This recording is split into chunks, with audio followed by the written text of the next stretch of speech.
Good morning, class. Today we're taking a look at Chapter 7. We're looking at 7.1, Systems of Linear Equations. This is for Tech Math. We're starting up on Semester 2, and we'll take a look at how we can graph systems of linear equations and use the information from those graphs to determine whether two equations are consistent, inconsistent, or dependent.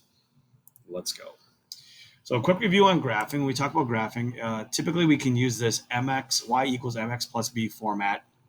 So in this case here, our slope is 2, and our y-intercept is going to be -1. So if we were to plot this, we would go on the y-axis -1, and then our graph would be 2 over 1 up, 2 over 1 up, so we'd be able to draw a line. Similar concept here. Our slope is -1/3. Our y-intercept is 4.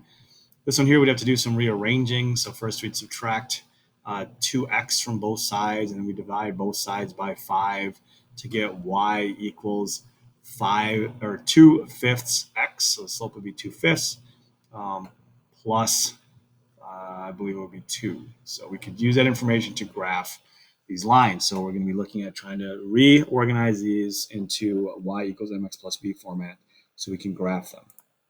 Now, that being said, when we have systems of linear equations, these are equations of two or more equations with the same variables and the same solution. So this is where we can get two lines that might cross or might run parallel to each other. And we write these solutions as ordered pairs, x comma y. So in this example here, 4x plus 2y equals 10. X minus y equals 13.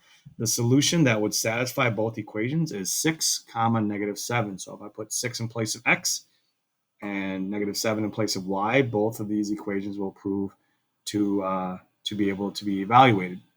Systems can have one solution, no solution, or infinite solutions, and we'll look at the different examples here in just a moment. Is the ordered pair a solution? So we get this first ordered pair here, 0 comma -8. If I put 0 in place of x for the top part, that's going to be 0. And if I put -8 in place of y, that will work. However, for the second one, 0 plus -8, that is not going to be equal to 4. So no, this does not work for both equations. Let's try another set of numbers. We have 3 comma -2. So if I put 3 in place of x, I get 6 minus -2. I'm sorry. So 6 minus -2. So that's going to be 6 plus 2. That's 8. If I do it for the second equation, I'm going to get 6 plus -2. Well, that's going to be 6 minus 2, which is 4. So this one does work in both equations. Another set, 1 and 3, 1 comma 3. No, that's also not going to work for both equations. So we can find out by plotting a couple of functional points whether or not these are going to cross at some point. Okay. So as we look at ways of solving these equations, we're going to have the opportunity to try each of these methods. We can go with graphing, we can go with substitution, we can go with linear combinations, or we can go with some matrices. And if you forgot what any of those items are, you can take a little time to read or reread this section 7.1 from the text. The graphing method, we graph each line on the same coordinate plane. So we use x, y. We try to use the same units, and then we will graph each. We look to see where they intersect, and the place where they intersect is our ordered pair. In the top example, if we have one solution, these intersecting lines, that would be our one point, our ordered pair. If they have no solutions and they're of the same slope, then we probably have parallel lines. They could have infinite solutions. These are called coincidental lines. They actually are on top of each other. So they would be of the same line. All right. So as we look at ways to solve this, we can do the first one here. One solution is 0 comma 3. So we call this a consistent system. In a consistent system, we're going to typically have one point that's going to cross. That's what we mean by consistent. Consistent solutions consist of one solution. So 0 comma 3 is the one solution that will work for these two equations. Another example we might have if there's no solution. So in this example here, this is called an inconsistent solution. Inconsistent means that they do not have any points of cross. So they will not have any of the same points.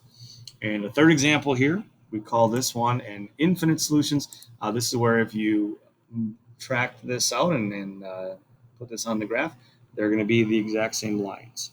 So we also call this a dependent system. So in a dependent system, it's a system that has all the same solutions. Right? So as I mentioned, you're going to be taking a look at the different ways to solve. Graphing is one of those different ways. Skipped ahead. This also is called a consistent system because it's going to fall into the situation where we are getting that consistent outcome. All right. Moving on to the homework, we're going to read lesson 7.1. It's on pages 345 to 351. Homework's going to be found on pages 352 to 353, and here are the numbers for that homework. If you have any questions, please feel free to send me an email, and I will get back to you. Otherwise, I will see you in class.